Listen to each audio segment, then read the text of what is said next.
आप देख रहे हैं लर्न संस्कृत चैनल और मैं हूं अजय शर्मा। तो हम राजस्थान जीके में जालोर के चौहान वंश पढ़ रहे थे और काफ़ी हमने पीछे वाले वीडियो में पढ़ लिया था।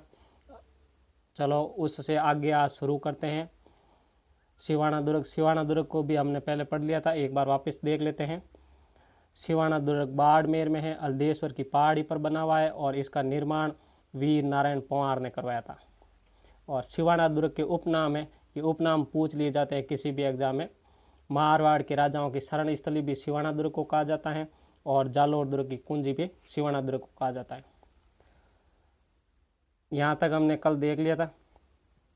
प्लीज़ दोस्तों, आप इस चैनल को शेयर, सब्सक्राइब और लाइक ज़रूर करें और साथ में कमेंट भी करते रहे कि आपको ये वीडियो कैसा लग रहा है। चलो अब आगे की घटना आ रही 1308 ईस्वी की। 1308 ईस्वी में दिल्ली का शासक था अलाउद्दीन खिलजी और उसका सेनापति था कमालुद्दीन गुर्क। और साथ में सिवाना उस समय 1308 के समय में जालोर के अधीन था। तो कानड़देव चौहान ने सिवाना दुर्ग पर प्रशासक छोड़ रखा था शीतल देव। सिवाना दुर्ग का प्रशासक था शीतल देव और शीतल का पुत्र था, उसका नाम था सोम। कोई समस्या नहीं। अब शीतल देव का एक सेनापति था, उस सेनापति का नाम था बावले पंवार। तो ये भी पूछ लिया जाता है कि शीतल देव, सिवाना दुर्ग के प्रशासक शीतल देव के सेनापति का क्या नाम था। ठीक है, घटना है 1308 की। और अलाउद्दीन खिलजी है, वो अपना सेनापति कमालुद्दीन गुर्क के नेतृत्व में अपनी सेना भेजता है सिवाना दुर्ग पर आक्रमण करने के लिए। सिवाना दुर्ग पर आक्रमण करने के लिए कमालुद्दीन गुर्क आता है। तो शीतल देव का सेनापति है बावले पंवार। बावले पंवार को लालच देता है और लालच देकर वो अपनी अधीन कर लेता है, अपनी ओर कर लेता है। और ये बावले पंवार इन कमालुद्दीन गुर्क को गुप्त रास्ते बता देता है। गुप्त रास्तों से ये कमालुद्दीन गुर्क अपनी सेना लेकर सिवाना दुर्ग के अंदर प्रवेश कर लेता है। और प्रवेश करने के बाद में ये सिवाना दुर्ग का जो पेयजल है, पीने योग्य पानी है, उसमें गोरक्त, गाय का खून मिला देता है। ठीक है, तो देखो गाय का खून मिला देता है तो यहाँ पर पानी की समस्या हो जाती है। इसलिए अब देखो आक्रमण के ये शीतल देव और इसका पुत्र है सोम, ये कितने दिन तक इसे सहन करेगी। एक तो आक्रमण को झेलना होता है और एक सिवाना दुर्ग में पेयजल की भी समस्या है। तो इसलिए ये दोनों देखो युद्ध करते हुए शीतल और सोम दोनों वीर गति को प्राप्त हो जाते हैं। और अलाउद्दीन खिलजी है, वो इस सिवाना दुर्ग का नाम बदल कर रख देता है खैराबाद। तो ये भी पूछ लिया जाता है कि अलाउद्दीन खिलजी ने सिवाना दुर्ग का नाम बदल कर क्या रखा था। तो ये इम्पोर्टेंट है, जो इम्पोर्टेंट प्रश्न आ रहे हैं उसके ऊपर मैंने स्टार भी लगे हैं। यहाँ तक कोई समस्या नहीं होनी चाहिए आपके।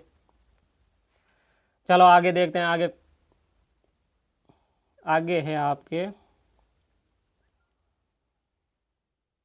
अब घटना आती है 1311 ईस्वी में अलाउद्दीन खिलजी आक्रमण करता है जालोर दुर्ग पर। तो पीछे आपको दोनों सेनापति भी याद रखने होंगे कि 1305 में अलाउद्दीन खिलजी ने जालोर पर आक्रमण करने के लिए किस सेनापति के नेतृत्व में सेना भेजी थी। तो आपको पता होना चाहिए, एन उल मुल्क मुल्तानी के नेतृत्व में सेना भेजी थी। और उसके बाद में इसने सेना भेजी थी 1308 में, वो भेजी थी कमालुद्दीन गुर्क के नेतृत्व में। और कमालुद्दीन गुर्क के नेतृत्व में सिवाना दुर्ग पर आक्रमण किया था और अलाउद्दीन खिलजी ने सिवाना दुर्ग का नाम बदलकर भी खैराबाद रखा था। और वहाँ का प्रशासक था शीतल देव, ये भी पूछ लिया जाता है। और शीतल देव का सेनापति था बावले पंवार। और शीतल देव और उसका पुत्र था सोम, दोनों वीर गति को प्राप्त हो जाते हैं युद्ध करते हुए। उसके बाद की घटना है 1311 ईस्वी में। 1311 ईस्वी में अलाउद्दीन खुद है, वो जालोर पर आक्रमण करता है। और यहाँ जालोर का शासक है वो है कानड़देव चौहान और उसका पुत्र है वीरमदेव। और इस कानड़देव चौहान का एक सेनापति भी है और इसका नाम है दयाबिका। कोई समस्या नहीं है यहाँ तक। चलो अब ये अलाउद्दीन खिलजी है, वो आक्रमण करता है जालोर दुर्ग पर आक्रमण करता है। तो अलाउद्दीन खिलजी सबसे पहले दयाबिका यानी कानड़देव चौहान का सेनापति, इसको अपनी ओर मिला लेता है लालच देकर कि आप कहाँ सेनापति बन के बैठे हो, आपको तो यहाँ जालोर का राजा होना चाहिए। इस प्रकार से ये लालच देता है। लालच देकर अपनी ओर मिला लेता है। और ये घटना है वो हम पढ़ रहे 1311 ईस्वी की। पूछ लिया जाएगा आपको कि जालोर दुर्ग का अलाउद्दीन खिलजी ने नाम बदल कर क्या रखा, जलालाबाद। तो ये भी इम्पोर्टेंट है, ये भी पूछ लिया जाएगा। यहाँ तक कोई समस्या नहीं है।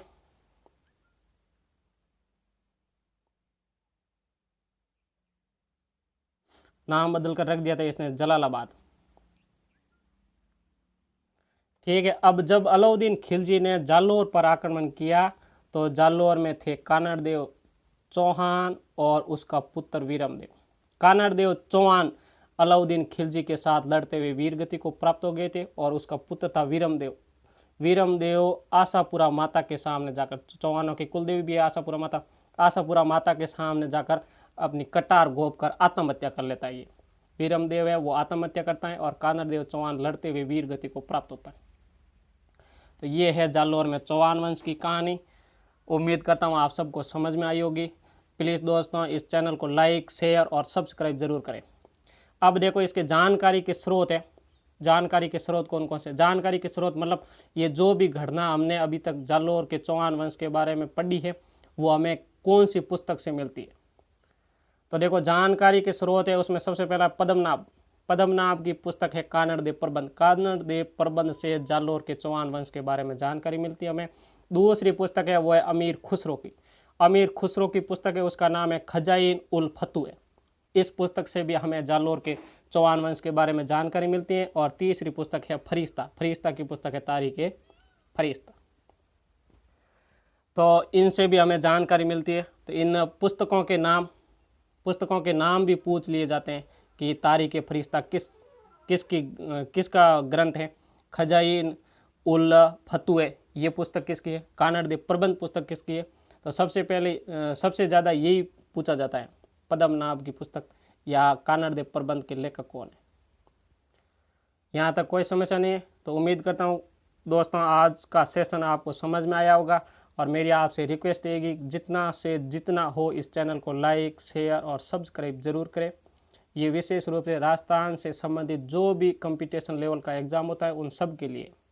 Thank you so much for watching.